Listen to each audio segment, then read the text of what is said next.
Obi-Wan Kenobi is finally set to make his return for the first time since 2005's Revenge of the Sith, with Ewan McGregor once again taking up the mantle of the iconic Jedi Master. In the new Kenobi series, we are set to see Obi-Wan 10 years into his exile on Tatooine, watching from afar as he protects the Lars homestead and oversees the protection of a young Luke Skywalker. But while this marks Ewan McGregor's triumphant return to Star Wars, he is not set to be the only returning mainstay from the prequel trilogy. Alongside McGregor, Hayden Christensen is once again set to reprise his role as Anakin Skywalker 17 years after Revenge of the Sith, though his journey is set to be drastically different than that of his former master. But this raises the important question: where is Darth Vader at this point in his life, and why is this appearance potentially set to be the most terrifying iteration of Vader that we've seen to date? Why at this point in time is Darth Vader the most dangerous and the most terrifying of all? Today, we hope to answer that question, weary acolytes of the galaxy. So let's delve into what exactly makes this particular iteration of Darth Vader different from anything we've seen before, and what exactly at this point in Vader's life makes him so different. What makes him more terrifying than the original trilogy iteration, and what can we expect from the fallen Skywalker on a highly personal, emotional level? The events of Kenobi are set to take place roughly 10 years after the events of Revenge of the Sith, and in this time, Vader has long since become well accustomed to his new life as one of the most fearsome Sith Lords in history. During the early days of his tenure as a Sith, we know that he was stricken with numerous issues surrounding his physical as well as his mental state, which weighed him down at the beginning of his career as a newly deemed Sith. Problems that this iteration of Vader will not face. His suit took some getting used to, and he was completely mentally broken after the loss of Padme,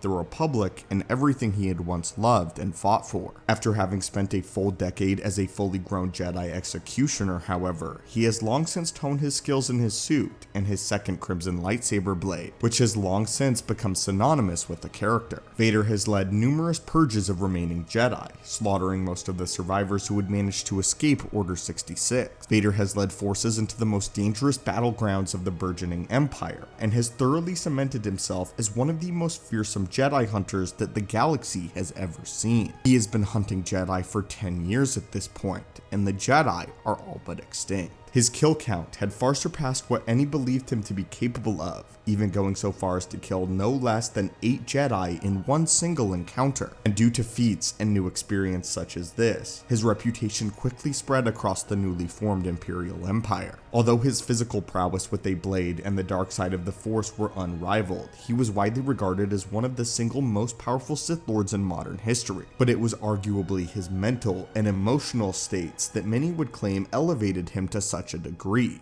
and a more damaged emotional Vader that we'll be seeing in Kenobi than ever before. 10 years past Revenge of the Sith, there is still much of the former Anakin Skywalker left within Vader, and this inner conflict fed into his strength within the dark side, his hatred for himself, as Darth Vader was not an entity that was simply born overnight. It took Vader years to finally suppress his old life, finally splitting himself away from the Jedi Knight that he had once been and lived as, and instead he was able to embrace the identity of Darth Vader only after years of inner turmoil and tremendous mental and emotional stress. This means that Vader is set to be far more emotionally conflicted and driven, as he has not yet fully grown into the mechanical villain that we know from the original trilogy. Darth Vader is still being born, as Hayden Christensen himself has actually commented on the state of Vader in the series, as he calls him a much more powerful and determined version of Vader, not just physically, but in terms of emotional complexity as well. And this is most likely because he is still a ways off from becoming the stone-cold machine that we see in the original events. The Vader that Luke confronts in Return of the Jedi is one who has all but killed everything that remains of Anakin Skywalker, but the version of Vader that Kenobi is set to encounter in the coming months is one who is wrought with inner strife, which will elevate his proficiency in the dark side. Darth Vader has been through his trials as a newly born Sith Lord. He has hunted down numerous Jedi Masters, ruled directly by the side of Palpatine, put in his place time and time again by his master, and only learned and grew in his power in the dark side.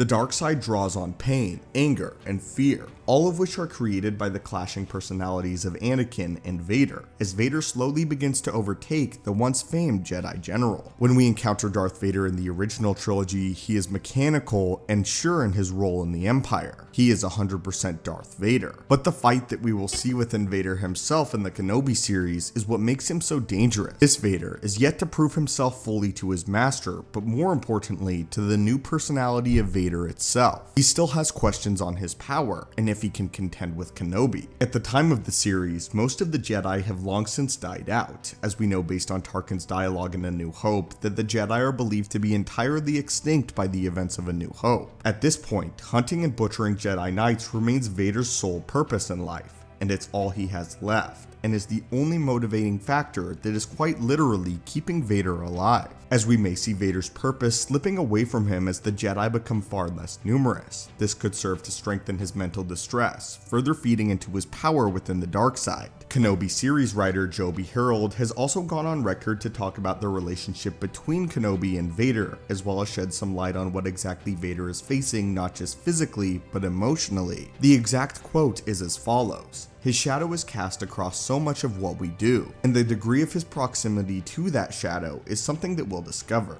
but he is very much a part of the show emotionally for Obi-Wan, and possibly beyond that as well." Given that Vader and Obi-Wan will likely be limited in their interactions, this seems to hint that Vader will have his own emotional struggle to confront over the course of the series, as Obi-Wan is one of the strongest reminders of who he used to be and the world that came before the Age of the Empire. Severing his emotional tie from Obi-Wan is perhaps one of the most integral steps in finally killing what remains of Anakin. Not to mention Obi-Wan accomplished something that Anakin and Vader believed impossible. He beat him. In this series, we'll be seeing a more motivated Vader than ever. Never before in live action, or even in animation, have we seen a Vader that is encouraged to prove something to himself. The surety that we see Vader have in the original trilogy will not be present here. He's still very much unsure. However, this makes him more dangerous. We got a glimpse at what a vengeful, modern Vader is capable of with today's technology during Rogue One, as the slaughter of the rebels is widely regarded as one of Vader's most fearsome acts. Vader has had 10 years of experience hunting down and killing Jedi, from Jedi Masters to Jedi Padawans, yet he's more unstable than ever. He's more dangerous than ever, and he's still a wounded animal within his mind, an animal that is ready to lash out, an animal with unbridled rage. Rage towards one man, the man who beat him, Obi-Wan Kenobi. But as always, my friends, I would love to hear what you have to say about this. What are your thoughts on this iteration of Darth Vader? And is he slated to be the most terrifying version and depiction of Vader that we have ever seen, like is hypothesized in this video? As always, my friends, thank you guys so much for watching. May the Force be with you, and I hope you have a great day.